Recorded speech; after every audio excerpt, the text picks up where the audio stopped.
मित्रांनो, पिंकीचा विजय असो या मालिकेच्या आजच्या भागामध्ये पिंकी आता युवराजला म्हणते की मला बापूसाहेबांना भेटायला हवंच.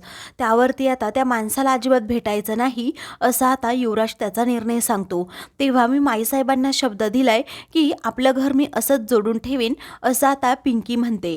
त्यावरती युवराज म्हणतो की माईसाहेबांना शब्द दिला हे खरं आहे, परंतु ज्या माणसाने तुमचा जीव घेण्याचा प्रयत्न केला त्या माणसाच्या अजिबात पाया पडायचं नाही.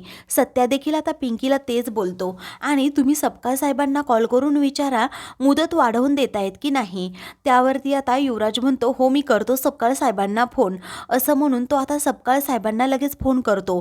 परंतु आता सपकाळ हे बापूसाहेबांना मिळालेले असल्यामुळे ते आता लगेच म्हणतात की तुझ्याबरोबर मला काही बोलायचं नाही आणि तुझ्या बायकोबरोबर तर नाहीच नाही. सरकारवाड्याचा विषय असेल तर बिलकुल एक शब्द देखील बोलणार नाही आणि तुझी ती वकील बहीण असेल ना तिथे तिच्याकडे दे जरा फोन. आता युवराज हा छबीकडे फोन देतो. तेव्हा व्यवहाराचं जर काहीतरी बोलायचं होतं, आमच्या वाड्याची आम्हाला मुदत वाढून पाहिजे होती असं आता छबी म्हणते. तेव्हा हे पहा, पिंकी आणि युवराजबरोबर मला कोणताही व्यवहार करायचा नाही असं सपकाळ साहेब हे स्पष्टपणे सांगतात आणि लगेच फोन ठेवतात. तेव्हा त्यांनी काही ऐकूनच घेतलं नाही असं छबी सर्वांना म्हणते. पिंकी म्हणते पाहिलं ना अवधनी, त्यांनी काही ऐकून घेतलं नाही. मी बापूसाहेबांच्या पाया पडायला तयार आहे. ती युवराजला तिचा निर्णय सांगते. त्यावरती युवराज म्हणतो बरं ठीक आहे, तुम्हाला जर तिकडे जायचं असेल तर तुम्ही एकट्यांनी जायचं नाही, मी सुद्धा तुमच्याबरोबर येणार आहे का तुम्हाला मान्य. तेव्हा पिंकी हो असं म्हणते. आता सुशीला, युवराज आणि पिंकी हे तिघेही बापूसाहेबांकडे जातात. तेव्हा बापूसाहेब मात्र गालातल्या गालात हसत असतात. सुशीला मात्र नाटकं करत बापूसाहेबांची काळजी असल्यासारखं दाखवत रडतच म्हणते की तुमचा चेहरा किती सुकलाय, मला तुमची ही अवस्था नाही पाहवत. तेव्हा काय करायचं, ही अवस्था सगळी सुनबाईंमुळे तर झाली असं बापूसाहेब पिंकीला आता टोमणा मारून म्हणतात. तेव्हा युवराज आता खूप रागात बापूसाहेबांकडे पाहतो. त्यांच्या तब्येतीची विचारपूस देखील तो करत नाही. तर आता पिंकी म्हणते बापूसाहेब हे पहा, रात्रभर जागून हा फराळ केलाय. तेव्हा सुशीला आता म्हणते की हो मी रात्रभर जागले आणि तुमच्यासाठी हा फराळ बनवलाय. त्यावरती आता पिंकीला धक्काच बसतो, कारण सुशीलाने किचनमध्ये पाय देखील ठेवलेला नसतो. मग नंतर आता युवराज म्हणतो काय म्हणाला आईसाहेब तुम्ही. तेव्हा आता ती जरा चाचपते, घाबरते, पण आता युवराज काहीच बोलत नाही. तर आता मला माहिती आहे तुम्ही कोणत्या कामासाठी इथे आला आहात असं बापूसाहेब म्हणतात. सरकार वाडा बनवण्यासाठी रक्ताचं पाणी आम्ही केलंय आणि आता तो वाचवण्यासाठी तुम्ही आमच्याकडे भीक मागायला आलात हेच ना. त्यावरती युवराज म्हणतो जरा नीट बोलायचं. पिंकी म्हणते मी तुमची नाक रगडून तुमच्या पायावर माफी मागायला तयार आहे, पण प्लीज आपला सरकार वाडा वाचवा. आता बापूसाहेब सुशीला एकमेकांकडे पाहून हसतात. युवराजला खूप राग येत असतो. तेव्हा पण माझी एक अट आहे असं बापूसाहेब म्हणतात. तेव्हा तुमची कोणतीही अट मान्य करायला मी तयार आहे असं पिंकी म्हणते. त्यावरती बापूसाहेब म्हणतात की तुम्ही गावकऱ्यांसमोर असं सांगायचं की मीच तो नकली औषधांचा फ्रॉड घातला होता राजकीय ईर्षेपोटी. तेव्हा आता युवराज म्हणतो काय म्हणालात बापूसाहेब तुम्ही, तुमची लायकीच नाही आहे, तुम्ही मोठ्या मनाचे नाही आहात. तेव्हा पिंकी आता युवराजला गप्प करते आणि म्हणते बापूसाहेब मी तुमची ही अट कधीही मान्य करणार नाही असा तिचा निर्णय तिने सांगितल्यावर सुशीला आणि बापूसाहेब त्याने तिच्याकडे आता पाहू लागतात. तेव्हा तुला काय भिकेचे डोळे लागलेत का ग असं रागातच सुशीला तिला विचारते. तेव्हा रागातच आता युवराज म्हणतो हे घ्या हा फराळ खा, आम्ही दोघे निघतो असं म्हणून तो पिंकीचा हात पकडतो आणि तिला घेऊन घरी जातो. रात्रीची वेळ असते. युवराज आता बाहेर बसलेला असतो. त्याच्या डोळ्यातून पाणी येत असतं, तो रडत असतो. तेव्हा पिंकी त्याला आवाज देते धनी तुम्हाला काय झालंय. तेव्हा तो रडत असतो. ही गोष्ट पिंकीला समजते. पिंकी आता त्याला जरा शांत व्हायला सांगते. तेव्हा युवराज म्हणतो हा सरकार वाडा म्हणजे नुसता वाडा नाही, माझा बाप आहे तो बाप, कारण माझ्या खऱ्या बापाचं प्रेम तर मला कधी मिळालं नाही. खरं तर तो माझा बाप होता ना, तो मला ह्या घाणेरड्या राजकारणामध्ये आणायचा आणि या घाणेरड्या राजकारणामध्ये एकच गोष्ट चांगली झाली की तुम्ही माझ्या पत्नी झालात.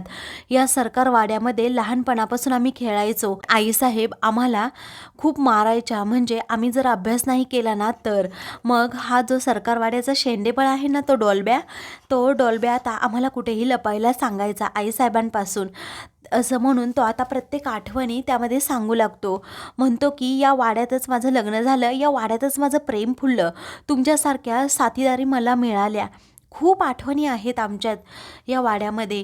तेव्हा आता पिंकी म्हणते की हा सरकारवाडा नक्कीच आपला राहणार, तुम्ही काळजी करू नका. मनातल्या मनात ती विचार करते तुमच्या बापाचं प्रेम तुम्हाला मी मिळवून देणारच. तर आता दुसऱ्या दिवशी पाडवा असल्यामुळे सगळेजण छान असे तयार होतात. सत्या, डॉल्बी, त्याचबरोबर युवराज हे तिघेही पाटावर बसलेले असतात. तेव्हा पिंकी आता छबीकडे जात म्हणते, तुम्हाला पियदाजींची आठवण येत असेल मला माहिती आहे, तेव्हा त्या माणसाचा विषय सुद्धा माझ्यासमोर काढू नकोस, नाव सुद्धा काढू नकोस, असं छबी आता म्हणते. त्यावरती आता पिंकी तिला समजावू लागते की असं नका करू, त्यांनी तुमची माफी मागितली आहे ना, आता कामानिमित्त ते बाहेर असले तरीही त्यांना तुमची आठवण येत असेल.